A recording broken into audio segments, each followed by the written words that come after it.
D'abord, votre présence à l'Assemblée nationale est pour une cause noble et en cela, elle est respectable, mais uniquement en cela. Je ne reviendrai pas sur la provocation concernant l'ambassade américaine. Je ne reviendrai pas sur les massacres, les 58 morts, les 2000 blessés à Gaza, sur les bombardements des positions iraniennes en Syrie, sans mandat, sur la détention de Salah Hamouri, citoyen français depuis août 2017, sur le fait qu'un peuple est enfermé et parqué dans la bande de Gaza. Si j'étais gazaoui, je n'aurais qu'une envie, c'est me retrouver avec ceux qui sont face aux soldats israéliens, parce que ma dignité d'homme m'appellerait vers cette frontière.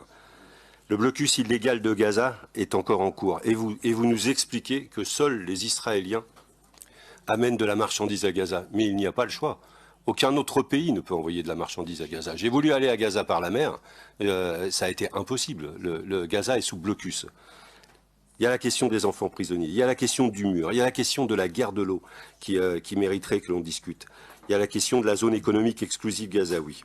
Bref, vous menez, comme vous l'avez fait avec l'opération Plomb durci à Gaza, et j'ai eu l'occasion de le dire directement au Premier ministre Ehud Olmert, vous menez une politique de terreur.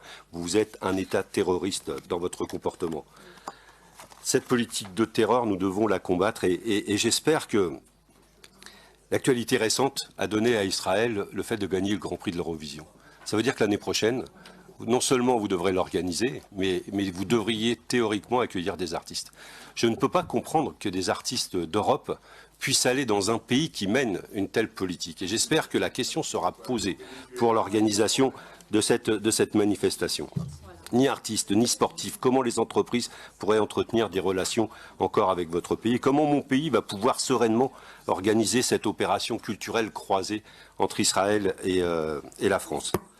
Je termine, Madame la Présidente, puisque Monsieur le Président a parlé de la bombe atomique iranienne.